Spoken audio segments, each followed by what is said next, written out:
Coming up on today's morning medical update, Bruce Willis's new diagnosis, what frontotemporal dementia means. We just cheered on the Chiefs. Now, health system docs are busy with baseball. We go live to Surprise, Arizona, as the Royals get their first physicals. Plus, the new app giving cancer patients more options. Enrolling in a clinical trial just got easier. How patients can help push science forward.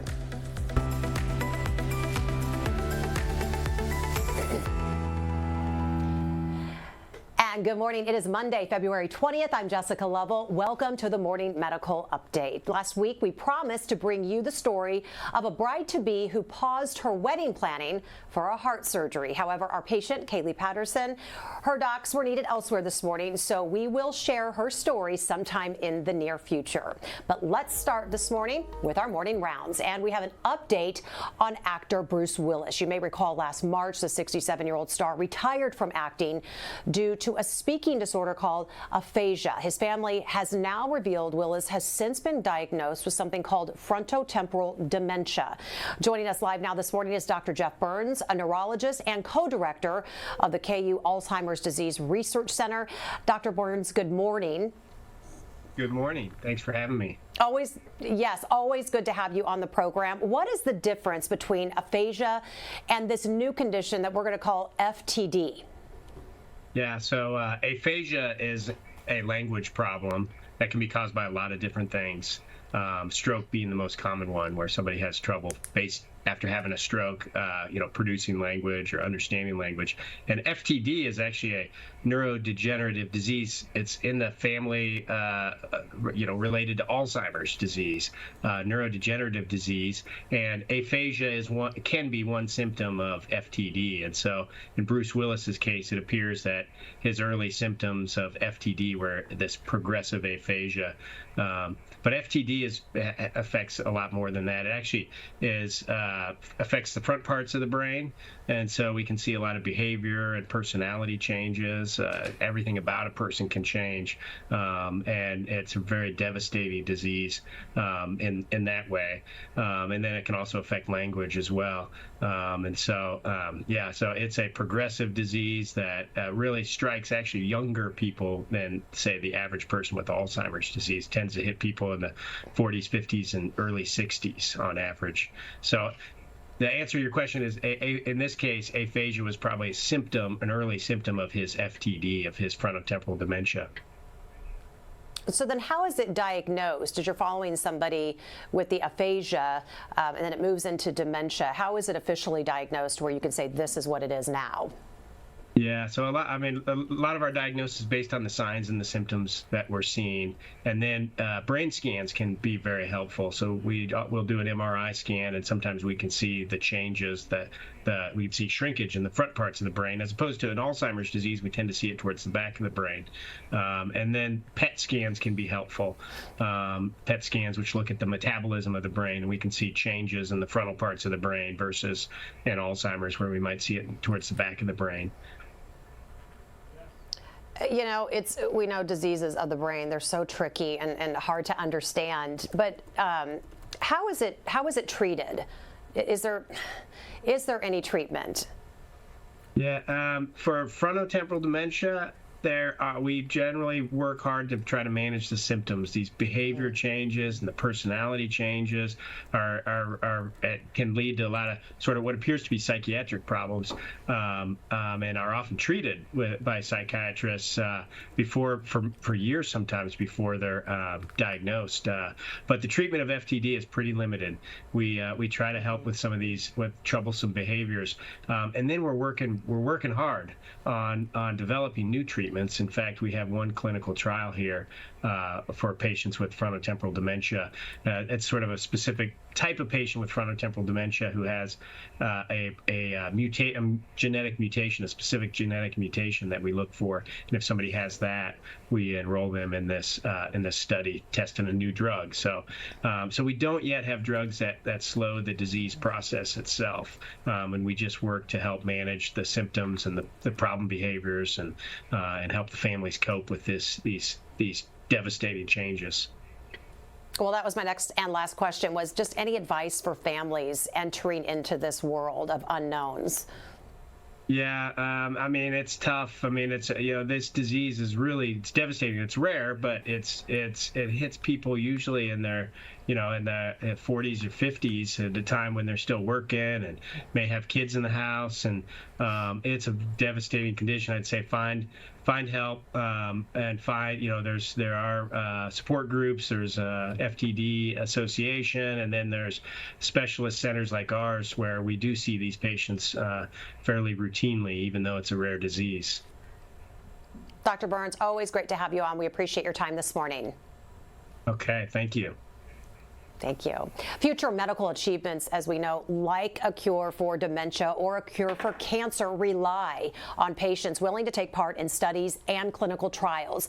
Every day, people, they get the chance to advance the field of medicine, and sometimes they get first dibs on life-changing treatments. To help us learn more, we are happy to have Dr. Ron Chen, who wears many hats here and around the health system, clinical service chief at the University of Kansas Health System. He is chair of radiation oncology at the University of Kansas Cancer Center, and most important for today's discussion, he is the Associate Director of Health Equity at the University of Kansas Cancer Center. I always have to take a deep breath before I introduce you. Good morning. Good morning. Also with us, we're so glad to have Dr. Dinesh Pal Mudaranthakam. He is Director of Research Information Technology at the University of Kansas Medical Center. He is also an Assistant Professor at KUMC's Department of Biostatistics and Data Science. So thank you both for being here with us this morning. Happy Monday. Glad you could make it. Dr. Chen, let's start with you, because most people understand going to see a doctor for a checkup. We know that. We go see our doctors. But help us understand when a doctor's appointment turns into presenting a clinical trial. What might someone be entering into when they enter the world of clinical trials? Great. Well, as a cancer doctor myself, every day I'm seeing patients who have often newly diagnosed cancer, and they're looking for recommendations on what options that exist for them. And here at the KU Cancer Center, being one of the large academic cancer centers in the country, not only do we offer traditional treatments for cancer, but I think one of the options we also present to patients is clinical trials, the latest drug, the latest radiation treatment, the latest options that patients can consider. So to think about as one of their additional options. So I think oftentimes for patients are seeing here at KU, they're presented with various options, including considering clinical trials. And we have clinical trials available for many, many, many cancer diagnoses that are available. But also, clinical trials may not just be on treatment. There's also clinical trials looking at screening for cancer. In fact, we hope to be participating in a new screening test for cancer, and that may just be a blood test to screen for multiple different cancers. Looks very exciting. So there could be screening clinical trials. There could also be clinical trials looking at survivorship issues. So now that you're done with cancer treatment, how can we better take care of you to upkeep your overall health? So there's a variety of different kind of clinical trial options that the doctors would discuss with you during the consultation. And on this program, we like to demystify the idea of clinical trials because they can be such an important part of someone's treatment path. When we hear about trials, we talk about phase 1, phase 2, phase 3, and beyond. Tell us what's happening in those phases. Yes, so phase 1, 2, and 3 trials often are talking about treatment trials. So phase 1 is when a drug is being used in humans for the first time. So very, very, very early experience for a new drug. And what they're trying to do in the phase 1 study is to see whether it's safe in patients, and also they will try to increase the dose to see what kind of dose would be safe and may be effective. So phase 1 is a very early trial, maybe the first time it's being used in humans, and oftentimes patients maybe at the very end stage and they don't have any more options, might consider doing a phase 1 trial as a Hail Mary to see if something might work for them. But really it's meant to be sort of a safety testing for a new drug. Phase 2, once a drug makes it through phase 1 and we understand that it is safe and we have a dose that we can use in patients, then phase 2, we will take that drug and use it in a few more patients, maybe 50 to 100 patients, to sort of get an early assessment of how effective it could be. You know, what percentage of patients have a response? Does the tumor shrink? How long does the response last? So phase 2 is an early assessment of how effective it is. And phase 3 often is the last phase, where now this drug is ready, it's shown to be kind of effective and certainly safe. Now we're using, in phase 3, is really comparing a new drug to a standard treatment to see if this new drug can beat the standard treatment as a new standard of care. So phase 3s are really, really exciting, and if phase 3s are positive, then we have developed a new drug into a new option for patients. But it has to go through phase 1 and phase 2, some of the earlier stages, before it gets there. So are different patients brought in for different phases, or would one who enters in at 1 go through 1, 2, 3, and beyond, or sometimes somebody might be better for phase 2 or phase 3? How does that work? Yeah, we usually, so here at KU Cancer Center, we have all phases of trials available. We have phase 1, phase 2, phase 3.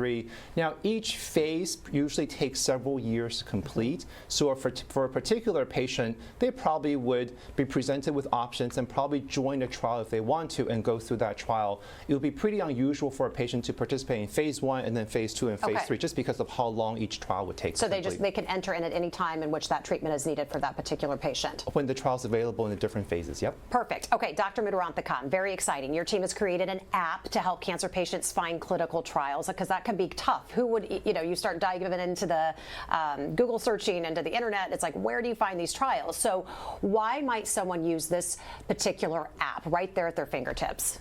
Well, the app, the intention of building this app was to help our physicians, first of all.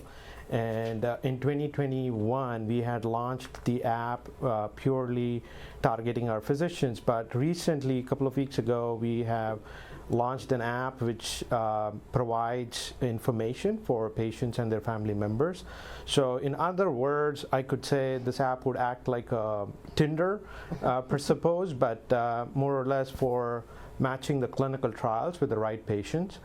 At the end of the day, still a physician would look at whether the patient would fit into the clinical trial or not.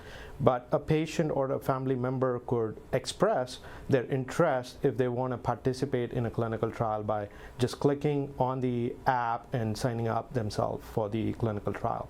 I love how you called it Tinder. Tinder for like Match.com for matching you up with a trial. Right. Okay, we can get behind that. Okay, so how does this app work? You're going to actually show us on the screen. Yeah, so as Dr. Chen had mentioned, precisely the clinicaltrials.gov houses only treatment or therapeutic trials, but what we have emphasized here in the app is to also present preventive screening related trials, as well as the quality of life trials, which is post cancer recovery. So anybody who wants to find an app could just go to the app and then they can navigate and find a trial that fits based upon their profile. And then once they find the trial they think is appropriate by reading the description of the trial, they can even look up and see where this clinical trial is available, at which site. If they're probably far off, living in the rural location, they can even see if there is a location near to their house and find out if that is their best location to enroll at that particular location, such as like Hayes or Topeka, or even the University Health.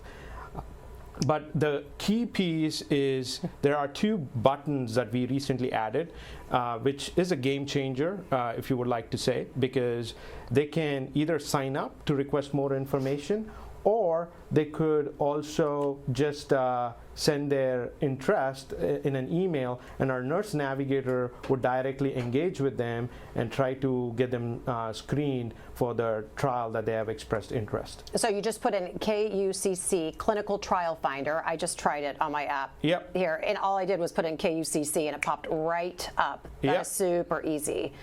And then just hit it. There it is. KUCC Clinical Trial Finder. I just got it. So we're going to put that information, we'll keep that up on the screen for you all to get. But Dr. Mudaranthakam, there's already a website, though, for finding clinical trials. You can go to ct.gov if you don't have a phone to get those apps. But why might this app be better than the website? Well, the ct.gov gets updated once a week or twice a week, depending upon what phase of the study it is in, like whether it's open to enrollment or is it currently in follow-up, and inclusion exclusion criteria are listed there.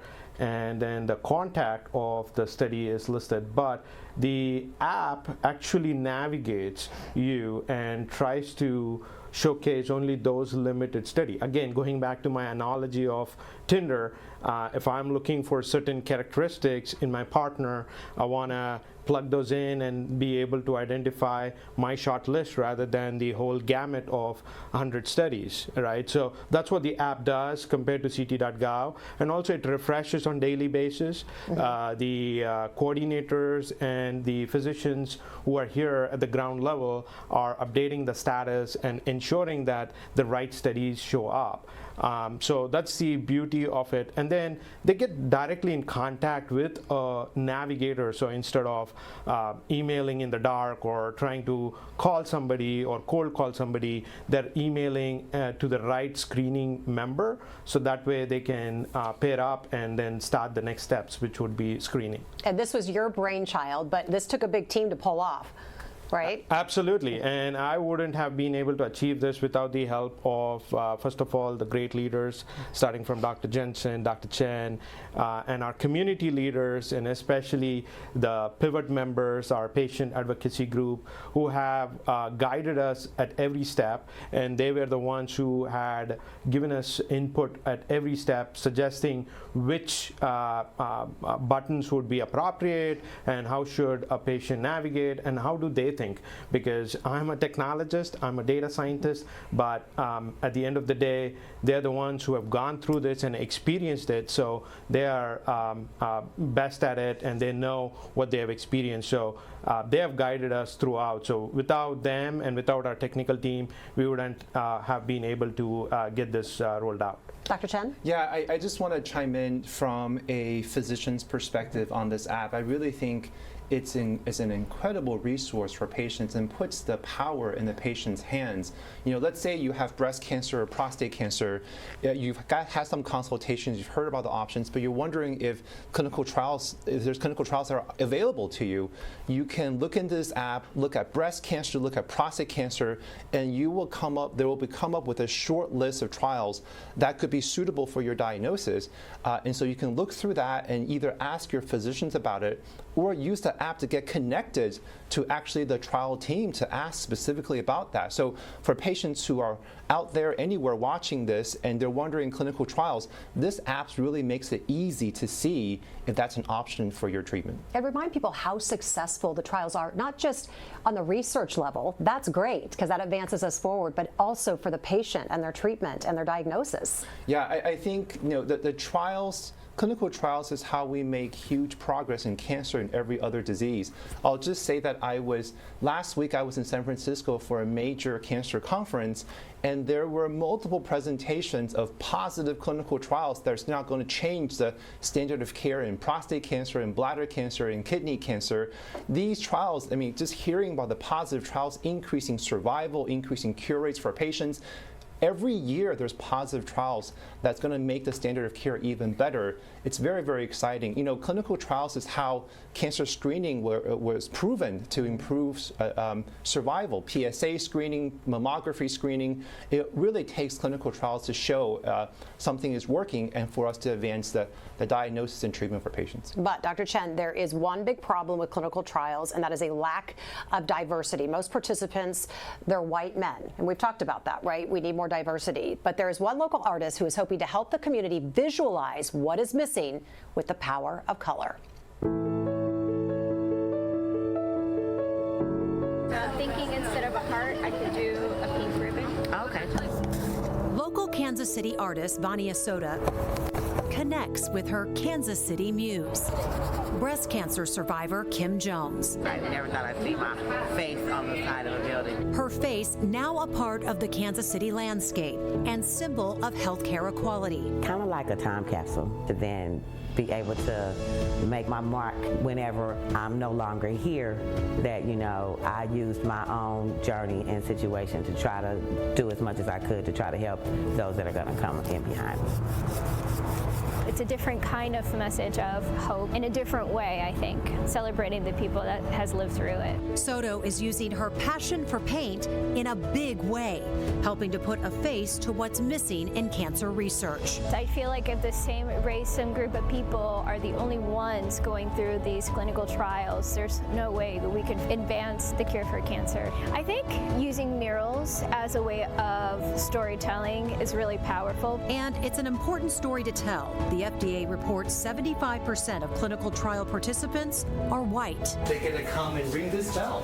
Dr. Ronald Chen is Associate Director of Health Equity with the University of Kansas Cancer Center that partnered with Soto to reach this diverse community. The picture is really designed in collaboration with the community, and it means a lot to me because it shows representation, and that's what we want to see reflected in clinical trials as well. Chen says there are two big issues. One, oftentimes clinical trials provide patients access to the latest treatments that are not yet available to everybody, and so it could actually be the best option for some patients. I think the other really important issue, many clinical trials have only less than 5% of enrollment of underrepresented minorities, and that's a big problem. A problem Soto hopes her art will help conquer in the community she grew up in and beyond. The impact is greater outside of just this community because it is done by hand. So it gives it more passion and more awareness of the importance of the message.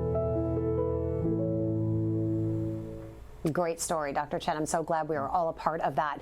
I want to talk about why diversity in clinical trials are so important. And are we just talking about race and gender? We talk about that a lot, but is it also age or pregnancy status, disabilities? Does it cover everything? What are we needing more of? Yeah, I think there's two important issues about diversity in clinical trials. One is access to clinical trials, because I think clinical trials often represent access to the latest promising treatment in cancer, for example, and we really need a lot of cancer patients to have the good access to this option. And in that sense, diversity can mean a lot of things. You know, if you are a cancer patient, you may be wondering, well, why am I not in a clinical trial? Why is it not accessible to me? In that sense, diversity could mean that you're living in the rural area and you don't have access to a local cancer center that offers clinical trials. It could mean race. It could mean gender. It could also mean that you have some other medical problems. Maybe you have heart disease, or maybe your kidney's not perfect, your liver's not perfect. And sometimes, historically, clinical trials have excluded patients who are not young and the healthiest possible. Historically, clinical trials have selected the youngest and the healthiest patients, so there's the most possibility for a trial to be positive. But that also means that if you have, you know, a little bit of kidney failure or a little bit of liver disease, you may be excluded. And I think those are all really important issues that prevent patients from accessing this great option. I think there's increasing awareness that that's a problem. I think the other issue about representation is once a clinical trial is done, if the trial is positive and the result works, does it really work for everybody? And so clinical trials often report if the cancer treatment works, what kind of side effects it causes. But if you're only including the youngest and the healthiest patient, when you're using this new drug, now the trial's positive and it's FDA approved, if you're using it in slightly older patients who have a little bit of other medical problems, is it going to cause more side effects? And if the trials don't include all patients, all different types of patients, then we don't really know the efficacy and the safety of the new drug to all different kinds of patients. So come one, come all. That's right. All right. So if you have questions for our clinical trial experts here on the panel, make sure you send them to us on YouTube, Facebook, and the Medical News Network. You can find links to all of those right there on your screen. But let's get a check of our COVID count with Dr. Dana Hawkinson, Medical Director of Infection Prevention and Control. Good morning. Hi. Happy Monday. How are you? Good morning. I'm good. Good.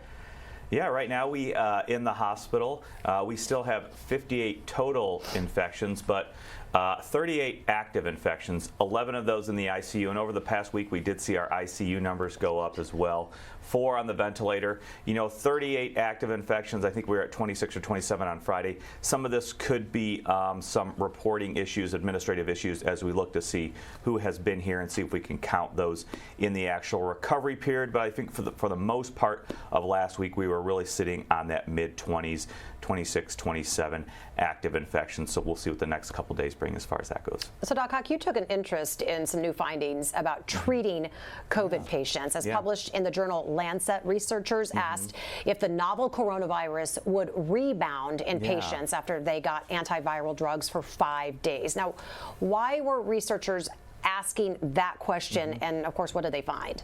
So we do know viral rebound happens. You know, it is most public now with SARS-CoV-2 infection, but we know it happens with other viruses. And what we're talking about is a rebound in those symptoms. You have the illness, you get better, and then maybe 7, 10, 12 days later, you start to have symptoms again.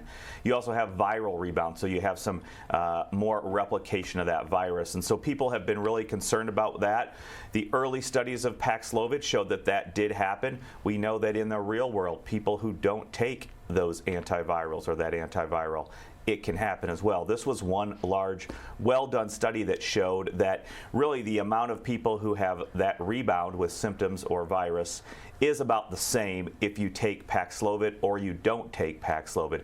But the important thing about that is, for those people that are at highest risk, Paxlovid continues to offer very good protection against hospitalization and death. And that is very important because some people have a fear of that rebound, but really there's been no severe illnesses with that rebound. And overall, if you are a candidate and you are high risk for severe outcomes, it is vitally important to be placed on Paxlovid. It still works. It still does help reduce your chance at hospitalization and death. Doc Hock, thank you so much. We head down to Surprise, Arizona now as we turn our excitement to the 2023 baseball season. Dr. Vincent Key is up early with us this morning. He's an orthopedic surgeon for the health system and head team physician for the Kansas City Royals and past president of the Medical Advisory Board for MLB. Dr. Key, good morning. How are you? Good. How are you? I'm good. Good to see you, and thanks for being with us. So we know this past weekend, the Major League roster went through its physicals. Tell us a little bit about what that entails. Are those the typical physicals that the rest of us get, or are they a bit more intense? They're a bit more intense, but for the most part, they're what everyone else gets. Meaning that you just get your general medical physical. You get, obviously our guys get an orthopedic physical from me. We do screening, oral screening. We do eye screening. Obviously, guys need to be able to see to hit the ball or to throw the ball. We also do echocardiograms here. So it's really intense, and from that standpoint, it's very thorough and comprehensive. So, Dr. Key, the team reports to practice this week. Coming out of the off season, injuries could be a concern. What injuries are players most prone to coming out of the off season? What are you particularly looking for? Well, initially coming out of the off season, they get these type of injuries sometimes by training too much during the off season, and then they're a little fatigued, and then they get into this, and then all of them get very hyper competitive. So you get some fatigue injuries, sometimes, whether it be shoulder, whether it be elbow, whether it be something like your oblique.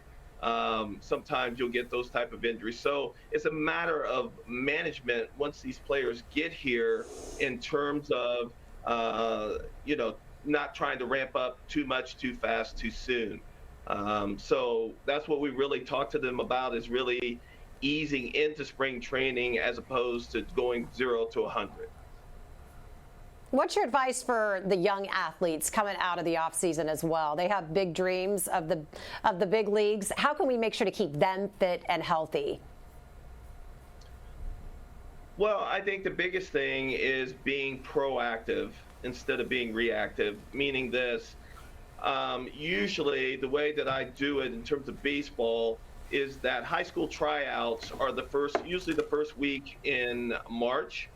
And so if you're a pitcher, you should have been starting to get yourself ready to go actually January 1st, meaning you're doing your stretching consistently. Everyone will tell these players to get strong, but hardly any of them tell them to get more flexible. If you're a position player, then it's usually the second week in January, which gives them about 6 weeks. Pitchers, you give about 8 weeks to get ready to go. Getting your hamstrings right, being able to manage your body, get your body ready to go.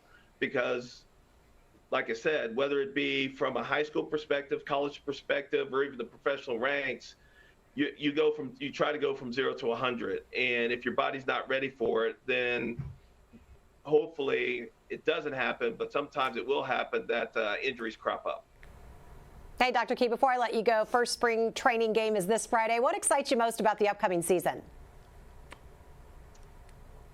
I think the biggest thing is that there's been a little bit of a change, obviously, with our manager and coaches and things of that nature. It's a little bit of a different energy. It's a good energy. Guys are ready to go. Guys are ready to compete. We've got a lot of new players, pitching and position players, and I think if we can get this group to gel together, I think we're going to actually surprise some people this year. That I think, in my gut, I think we're going to be a lot better than what people think. Well, we like to hear that. All right, Dr. Key, thank you so much. I appreciate you. Have fun down there. We'll see you soon. All right, do we have any reporter questions on the line today? Let's get to our viewer questions. Angie wants to know, is there any charge for the app? No, the app is absolutely free. There is no charge whatsoever.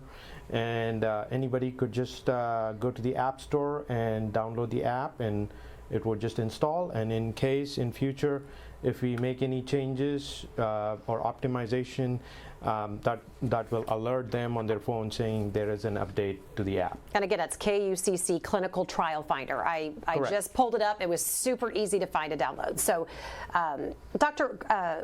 Chen, Eric wants to know, can you give us an example of a treatment that might work differently based on age or race or gender? Have any findings, anything that we know of, or any particular area of medicine that works differently? Yeah, absolutely. I mean, I think that the most obvious example is that many cancer treatments work differently based on age. For example, if you're thinking about chemotherapy or radiation therapy or surgery, treatment is likely to cause more side effects, maybe in older patients and patients who have other medical conditions.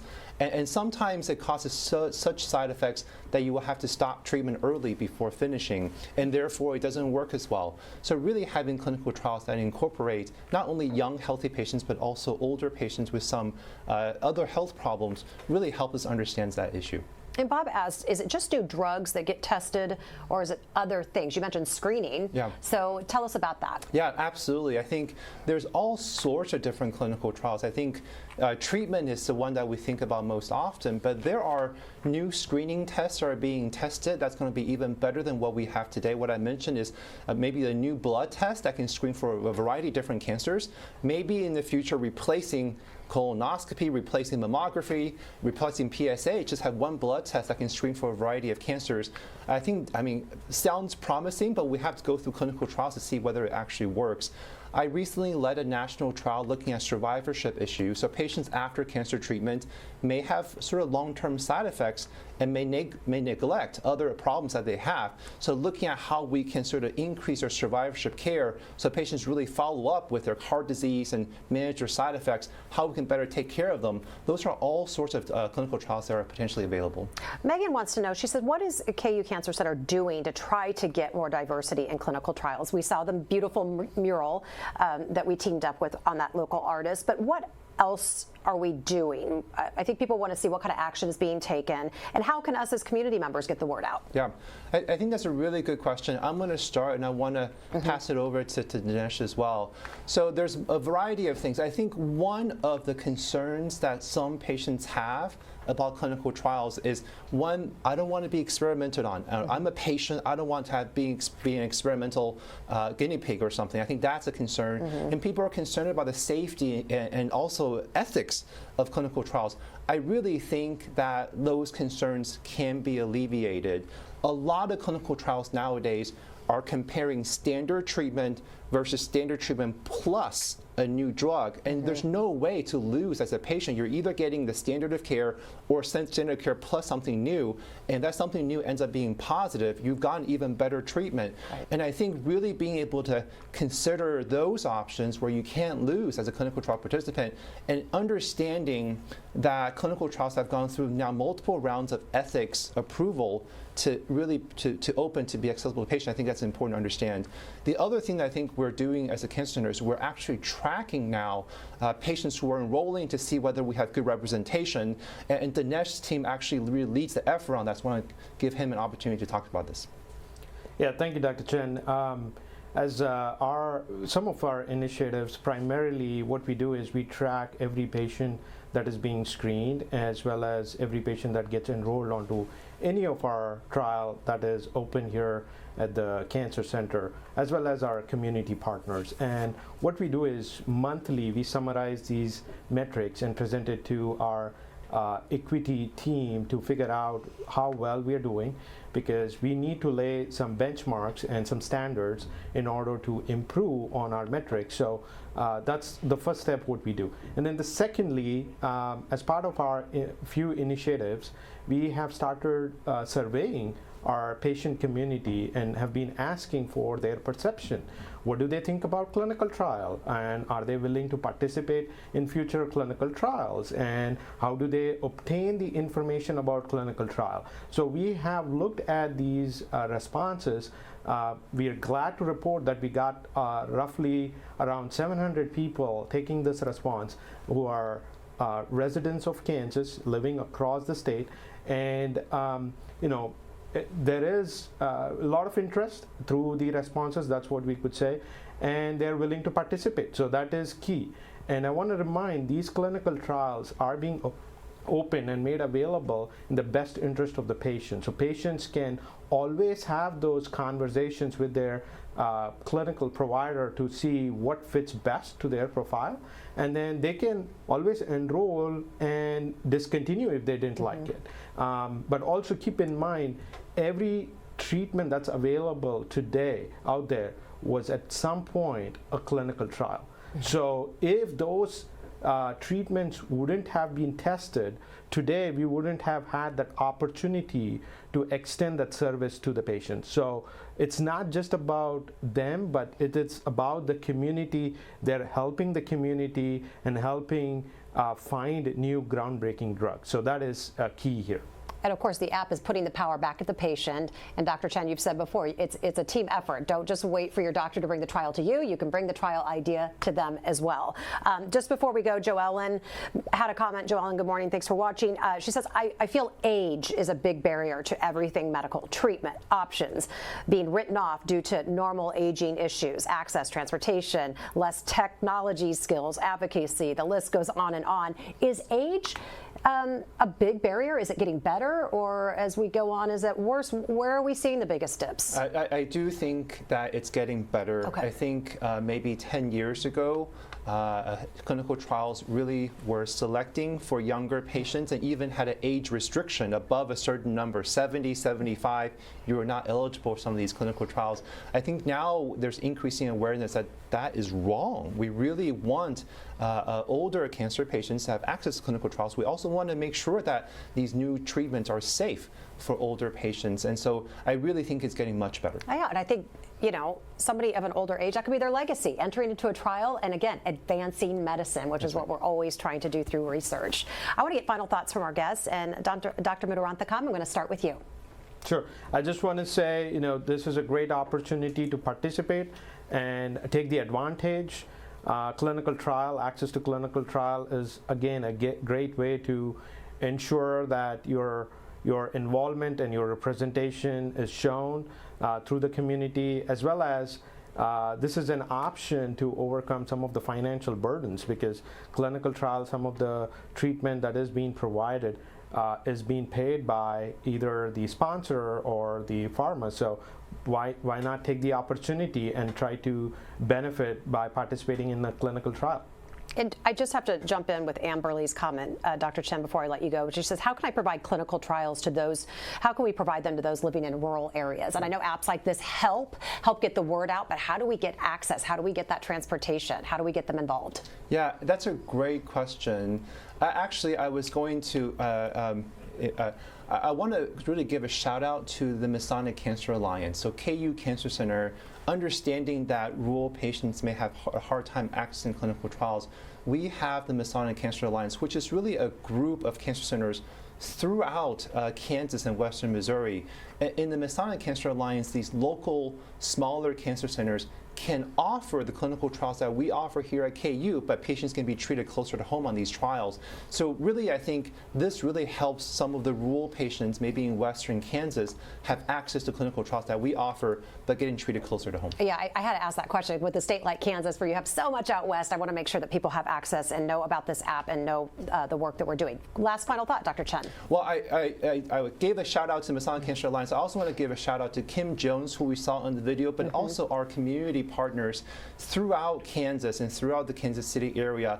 Our community advisory board, our pivot partners, these patient advocates really help us as cancer center leadership understand how we can serve patients better. They really also help us get the word out about clinical trials and help us understand how we can better provide clinical trials to patients across Kansas and western Missouri. So I want to give a shout out to Kim, Pivot, and all of our community advisory members. And shout out to both of you. Thank you so much for the work you do and being here with us this morning. Dr. Hawkinson, final thoughts. Yeah, I mean, I think what else is there to do than echo on what our guests have talked about. The clinical trials are so important for everything, especially for this. And I think it is a great thing that we can help provide further access to these. So please download that app, and hopefully it, ultimately it will serve somebody in the future, whether it's right now or because of all the information we gain from that. So it's vitally important. Thank you all for being with us today. We will see you back here tomorrow at 8 a.m. Coming up tomorrow on the Morning Medical Update. It was a crazy busy Christmas week. How did doctors pull off 4 heart transplants in just 36 hours? I'm Jessica Lovell on the next Morning Medical Update. Meet the doctor who helped pull off this holiday feat, plus one woman who got the special Christmas gift of life. Tuesday at 8. Subscribe to our Morning Medical Update and Open Mics with Dr. Stein's podcasts. Now everywhere podcasts are available.